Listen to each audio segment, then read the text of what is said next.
Play has already started, and it looks like a murderer's row here early on in the conference schedule. Yeah, I think the league, maybe from top to bottom, might be as evenly balanced as it's ever been.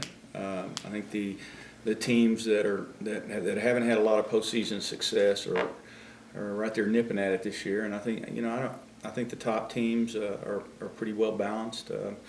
Being Odessa, ourselves, New Mexico, Howard, Midland. I'm not sure there's a nickel's worth of difference in any of them. So it'll be game on. I think each and every night, and you better be ready. Looked like an interesting trip to Roswell. Very fast start in the first couple of minutes. Things kind of slid a little bit toward halftime. But whatever the halftime speech was, the turnovers dried up considerably. The defense picked up. And as subsequently, the offense started shooting the basketball much better on trips, and it ended up looking a little more like second half, I think, like maybe what people expected. Well, we've got some guys that are having a difficult time getting the ball in the basket right now, and to me the obvious thing is it's bad shot selection or bad timing or things like that. So, and it's hard. One of the most difficult things I think in junior college is to get guys to realize that maybe just because you're open doesn't necessarily mean you need to launch one up there sometimes, and take that pressure off. You talk to them about going out and try to play a complete game, and they listen, and then they go right out there and they shoot the first shot and they miss, and now they're in that funk again, and it's just placing too much importance on one of the skills, and there's a lot of skills. There's dribbling, there's passing, there's defending, there's rebounding. There's a lot of things that if you make those kind of plays will build your confidence in your overall game. Therefore, shooting comes secondary again. And like I said, I think we've had a rather difficult time getting that point across.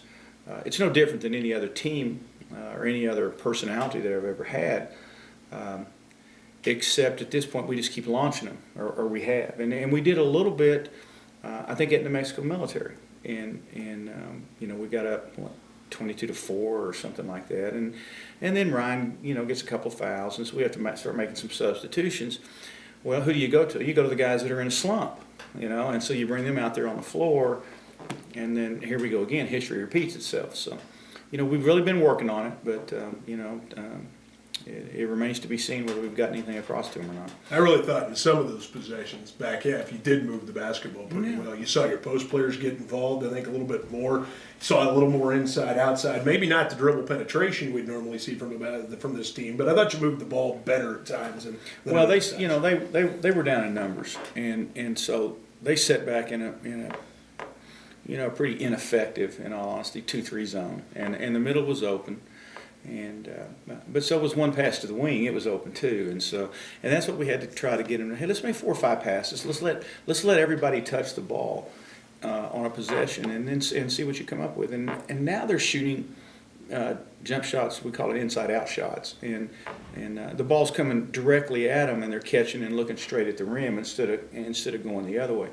You make a couple of those, you make a couple of nice plays, you build your confidence. Now you go down and you throw the ball up the floor and you hit a transition jump shot. So, hey, it's a streaky game, and you try to avoid it at all costs. But sometimes you get into it, and so then you kind of just have to ride it out. I thought defensively you did a good job at identifying their shooter, that number 2 kid from Roswell, and you really locked him down. He gave up a field goal about 13 minutes into the second half. I really thought, other than maybe the free throw line, he did a good job defensively in the back half of basketball. Yeah, they're like, so let's go back, and they had 7 guys, and I think more importantly, this is the crazy thing. I told my guys that before the game in the dressing room, I said, you know what, they only got 7. I can't tell you that they're going to trot out 12 or 13 guys. You're going to look down there. You guys can count, and I said, but I've had several teams that we may have 12 guys on the bench, but I only play 7 of them. So you can't look at it that way. They have their 7 best players, and we've got to go deal with that. I think, more importantly, I think we handled it. I don't think they did. I think they played like we have to pace ourselves. If they had 3 more guys sitting down there in cheerleading costumes, I think, and thought that maybe they have 10, those 7 people would have had a different game plan. I think it affected them more than it really did us. We have been trying to push the ball and get an inside shot first. What's been happening, we've been pushing and launching, and so we've truly tried to make a point that, hey, we're running the ball down the floor to try to get the ball to the guys that are taller than you are, you know, and I don't know, you know, the success of this team, and as we get into this league, will be determined about how effective that is.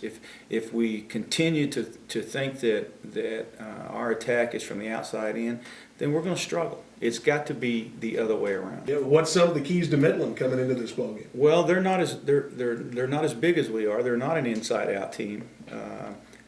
They're more guard and oriented. They drive the ball. They like to get out and run. They got a good team. Midland's good. I mean, they play really, really hard. They get after you. I think extremely tough. They get up into you, and that stuff has caused us problems this year because, you know, our guards are not. They're not just super skilled as far as they're athletic, but they're not really good dribble and pass type players at this point. So it'll be a great test if we do not go down low and try to exploit their weakness. Then it's going to be a long evening. The toughest schedule that anybody plays is the one you play, you know, and so you have to play them and there's a couple of ways of looking at it. At least we'll have them out of the way. Our thoughts force me before we get ready to go floor and take on Midland on Thursday. It's going to be a tough week. It's going to be a very, very tough week. Thursday, Saturday, Monday, and usually I try to pair things up and say, you know, we got to get ready for these two games and what have you. But the way the schedule is this year, it's one game definitely at a time.